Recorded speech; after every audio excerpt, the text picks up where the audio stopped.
years ago, I was on a mission to buy every school supply in the Des Moines area. I was convinced that I had to buy everything for my students and, of course, make my classroom cute. As a young 20-something and as a first-year teacher, my favorite place to frequent was the Target dollar spot at the front of the store. They had these cute containers full of for my pencils, erasers, and books, flashcards for elementary grades, and bins upon bins of Dr. Seuss decor. As I sifted through $1 and $3 pieces of inspirational signage, a woman came up to me and referenced the supplies in my hand. "Teacher?" she asked. "Yes," I beamed proudly. "It's my first year." When she asked where, and I said, "Harding Middle School in Des Moines Public," she said, "Oh, good luck, and God bless you." I stood in that Target dollar spot, basket of supplies to inspire my 90-some incoming 7th graders, and thought, what the hell am I getting myself into? I had felt so prepared. I spent my undergrad studying post-colonial literature and devouring my images of women in literature class. I had created this unit with novels where protagonists would grapple with these coming-of-age experiences. And I had 3 boxes full of books and classroom supplies. I felt so confident.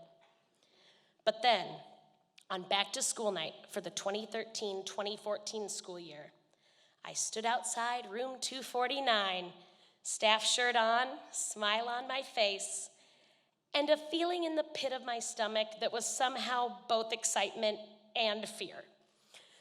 I saw my first family approaching, and I thought, what do I do? I know to say hi and give her a schedule, but there's no script.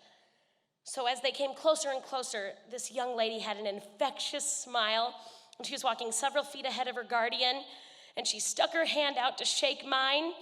I was so excited for my first student that I grabbed it and said, "Hi, I'm Rose." And then to her guardian, coming quickly behind, "Oh, I'm Miss Doherty." Less than a minute in, and I had already wrecked my mature professional teacher persona I hoped to carry through the year, despite the fact I was not mature or professional and had literally no experience to speak of. Growing up, I don't know if I always wanted to be a teacher, but working with kids was easy money, and volunteering with them looked good on college scholarship applications. I liked working with kids so much that I thought, maybe I'll major in education. I picked UNI because it's a good teacher's college, and ended up deciding that I thought that was what I was gonna do. I quickly learned that education was not the most popular potential career choice, but it was something I felt passionately about anyway. Friends, family members, and even random strangers were quick to remind me I must not be in it for the money. I was going to major in elementary education, but then after I followed my heart and realized that with one word change, I could avoid taking any math classes for the rest of my college career, I went from elementary education to secondary English education. This decision was met with even more questions. Middle schoolers? High schoolers? One of my favorite comments, "Well, you'll be shorter than all the students if you teach high school."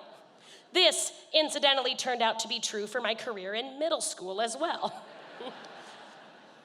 Despite these warnings, I threw caution to the wind and completed my practicum experiences at the middle and high school level, finding that I loved this crazy age of kids. I pursued my degree and signed my first big girl contract with DMPS. I still vividly remember calling my dad because I was nervous about filling out so much paperwork for the first time. So, when you become a teacher, there are a lot of things they don't tell you you're gonna have to do. People assume that they know what teachers do just because they had a teacher at one point in their lives. However, There are so many tiny little decisions that go into your jobs every day. Can I go to the bathroom? Can I get help with this question? I don't get it. Can I go get chips from my locker? I hate my partner. The list goes on and on and on.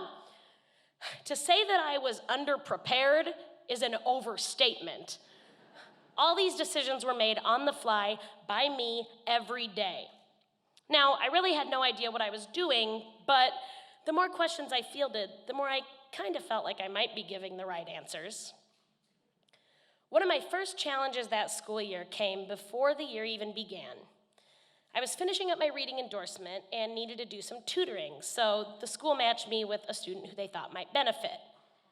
This student hated the tutoring process from the start. I'm not sure I blame her. She was randomly selected for reading help during the summer with someone she barely knew who wasn't a real teacher. Our weekly meetings were painful for us both. She would refuse to speak to me for an hour-long session, one time locked me out of her house, and even refused ice cream when I tried bribery. So by the time tutoring was done, I was so ready to move on, until I saw her on my class list. So I thought she was gonna play it cool. But then on the first day of school, she answered our do now question, "How's your first day of school going?" by writing, "It was great, till I walked into this classroom." She refused to speak to me for the first several months of school. And I remember one day, I saw her raising her hand, and I thought, this is my chance, I'm going to help this child. So I go over and asked what she needed. She put her hand down and went. So I said, "What?" So she replied by going, well, using my adult inferencing skills and with help of her middle school peers, I learned she needed a Kleenex.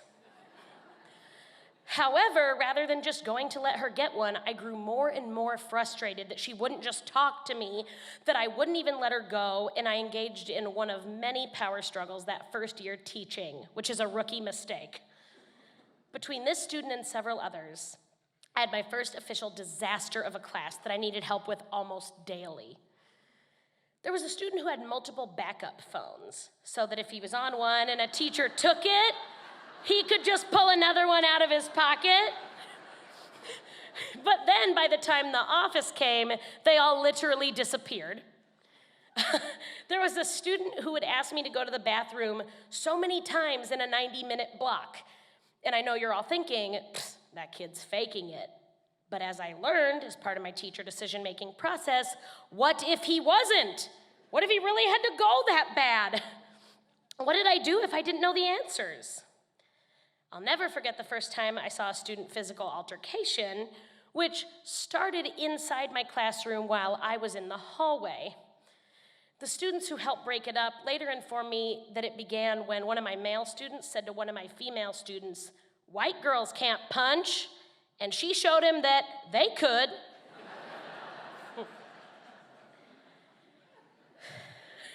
Although that first year had so much insanity, it was also really exciting and helped me grow a lot as an educator. But I was not prepared for what would happen when my heart broke in my classroom. We would have these meetings weekly where we would discuss students and our concerns and their needs. And at one of them, I brought up that one of my favorite students had been missing the week before Thanksgiving break. I know we're not supposed to have favorites, but you know. So when I asked where she was, we were informed that she had been moved to the Youth Emergency Services Shelter. Why? I questioned incessantly. What was her emergency? It was only after visiting this student that I heard of her story through the foster care system and so much transition in she and her sister's young lives. I immediately came home to my then fiance, a 21-year-old first-year teacher, and said, "We need to become foster parents." Now, we were not in a position to take on a child at that time. Have I mentioned to you guys that my husband is a teacher too? So Although we couldn't do it financially, I filled out the inquiry form on the website anyway. At another one of these meetings, I brought up a student who I felt was showing really attention-seeking behaviors. And as I was complaining, it wasn't until later that a colleague came to me, and eventually this student himself, and told me his father had been murdered. The wind felt knocked out of me. I had known peers in high school whose parents had passed away of sleep apnea or maybe even an accident, but nothing of this magnitude. And I immediately felt terrible for my annoyance with this child. Here he was, and he needed a kind of love we couldn't even provide. And instead of being sensitive to that, I was wondering why he wanted to talk to me instead of his peer groups. Little did I know how complex the answer was.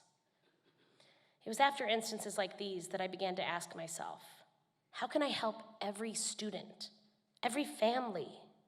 What can I do in the confines of my classroom to help as many people as I can? So now, I've had literally hundreds of students come through my classroom doors, and I have learned that they all have a story.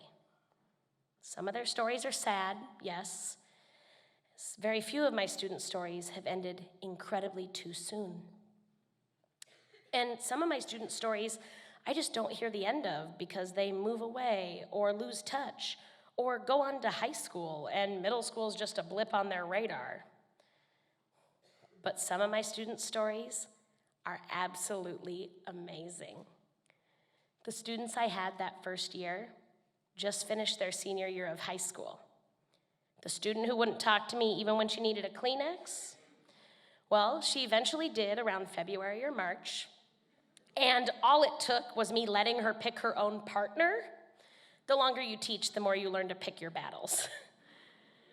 She came up to me the last week of her 7th grade year and said, "I'm gonna miss this class." The student who inspired me to fill out the foster care form inquiry was eventually reunited with a parent, graduated this past spring, has a job, and got together with me this summer for coffee just to let me know she's doing well. All of these students have stories. I want my students to feel important and that I want to hear their stories. When we think of middle school students, we often think of kids who are jerks just to be jerks, but they are so much more than that. So, to the lady that said, "Good luck and God bless you" to me at that Target so many years ago, you have no idea just how grateful I am for my career in education. Tomorrow is my 7th back to school night. One thing I love the most about my job is that every single year is a first year. I think back to that first year in my classroom when I had no idea how to manage a class or build a positive relationship. And I think of how much I've grown just because I know how much love there needs to be in my job. I now know that we need to view our students with trauma-informed care in mind, look at their actions with empathy, and give them the tools they need to be socially and emotionally successful. Another thing I've learned is that I could love a child so much more than I ever imagined, that my husband and I filled out that foster care paperwork, got licensed, and got our first placement almost 2 years ago. It's his back to school night week this too, and he will be starting, you guessed it, middle school. If we take time to love these kids and get to know their stories, it will leave an impact on them and on us beyond the reach of their middle school years. Thank you.